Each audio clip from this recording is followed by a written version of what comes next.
कक्षा 10 UP board exam 2022 4 अप्रैल को विज्ञान का पेपर समाप्त हो चुका है और इस वीडियो के माध्यम से मैं आप सभी को 824 बीएन पेपर का सलूशन बताने जा रहा हूं। ठीक है, तो वीडियो को पूरा शुरू से अंत तक देखिएगा। वीडियो पसंद आएगा तो लाइक करिएगा और अपने फ्रेंड्स में शेयर करिएगा।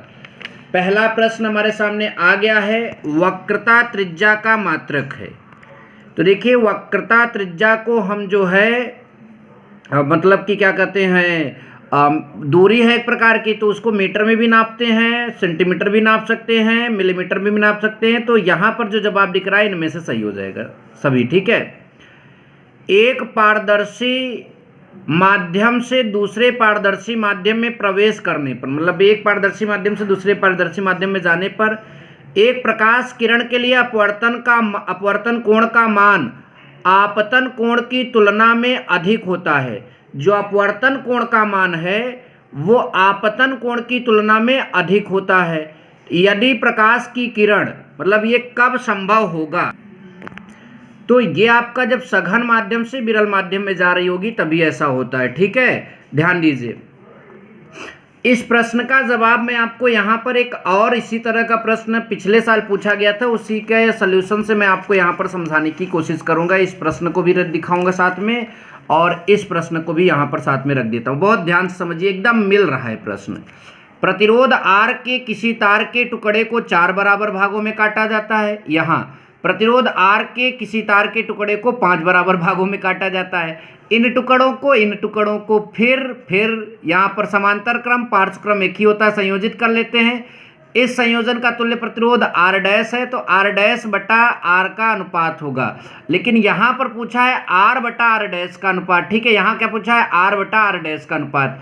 तो मैं इसको आपको हल दिखा दे रहा हूँ, फिर इसका आंसर हम लोग लूट लेंगे। ठीक है, तो देखिए हमारे पास इस तरह से यहाँ पर 5 भाग में बांटा गया था, तो R/5 पांचों भाग को हम 4 भाग को R/4 बोलेंगे। ठीक, इस तरह से 1 बटा R डैश बराबर आप यहाँ पर जोड़ेंगे, तो जैसे ये सॉल्व करने पर 1 बटा R डैश बराबर 25 बटा R है, तो यहाँ 16 बटा R आएगा। ठीक है, कितना आएगा, 16 बटा R आएगा। और हमको क्या ज्ञात करना है, R डैश बटा R। तो देखिए ये आपका यहाँ पर 1 बटा R डैश में बता रहा हूँ, तो यहाँ कितना आएगा, 16 बटा R आएगा।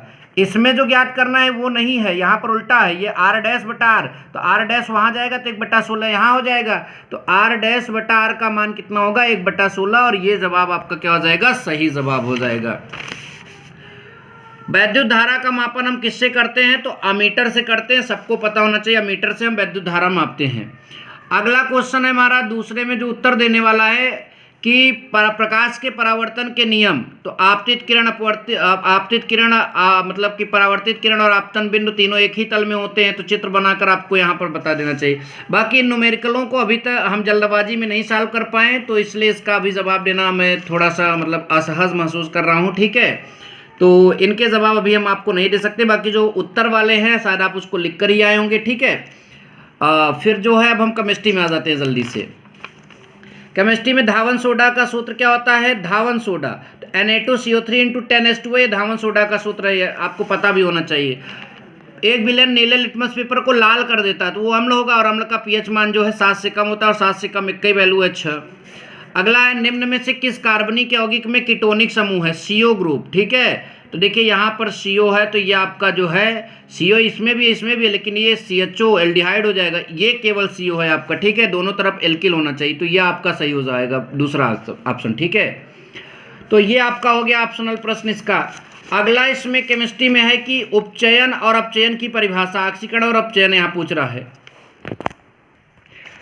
तो आप सबको पता है कि ऑक्सीजन ग्रहण करने की प्रक्रिया को ऑक्सीकरण और हाइड्रोजन मतलब कि हाइड्रोजन ग्रहण करने की प्रक्रिया को आपको यहाँ पर क्या बोला जाता है, अपचयन बोला जाता है। तो इसके एग्जांपल लिखे होंगे। प्लास्टर ऑफ पेरिस का सूत्र, कितना सिंपल क्वेश्चन आता है। आवर्त सारणी में आवर्त और वर्ग में परमाणु के आकार में क्रमशः क्या परिवर्तन होते हैं। ठीक है, ऊपर से नीचे आने पर बढ़ेगा, बाएं से दाएं जाने पर घटेगा। ठीक है, अगला क्वेश्चन है एसिटिक अम्ल का और एसीटोन का जो है आईयूपीएसी नाम। एसिटिक अम्ल का एथेनोइक अम्ल होगा और एसीटोन का जो है प्रोपेनोन हो जाएगा। ये समीकरण दिया था, इसको बैलेंस करना था। ठीक, यहाँ पर इसके रिएक्शन देखने थे। एथिल अल्कोहल की सोडियम से क्रिया करेंगे तो यहाँ पर हाइड्रोजन गैस निकल जाएगी, सोडियम एथॉक्साइड बनेगा। ठीक है, सॉरी एल्कोक्साइड बनेगा यहाँ पर। अगला आपका है एथिल अल्कोहल के एनओएच से क्रिया करेंगे, तो वो सिंपल क्वेश्चन आए थे, बहुत ज़्यादा टफ क्वेश्चन यहाँ पर नहीं आया है, ठीक है। संक्षारण आया था, बहुत इंपॉर्टेंट क्वेश्चन था। अगला है ऊर्जा का सिक्का किसे कहते हैं? एटीपी को कहा जाता है। केवल जंतु में पाया जाता है, तंत्रिका तंत्र पाया जाता है। मेंडल ने किस पर प्रयोग किया था? चना पर किया था, ठीक है। अगला है परावैंगनी किरणों को पृथ्वी पर आने से रोकती है कौन सी परत? ओजोन परत, सबको पता होना चाहिए, ठीक है। आगे पुनरुद्भवन मतलब मुकुलन में क्या अंतर है? तो ये आप सबने लिखा ही होगा। मनुष्य में लिंग निर्धारण कैसे होता है? परिवार नियोजन की 4 विधियों का उल्लेख करिए। मानव में आहार नाल का एक नामांकित चित्र बनाइए, ठीक। तो ये आपके क्वेश्चन आए थे। और आप अगला है उत्सर्जन को परिभाषित करते हुए विकिरणों की संरचना का वर्णन कीजिए। मेंडल के वंशागति नियमों की भी व्याख्या कीजिए, ठीक है। तो इस तरह से प्रश्न थे। Thank you so much. जय हिंद, वंदे मातरम।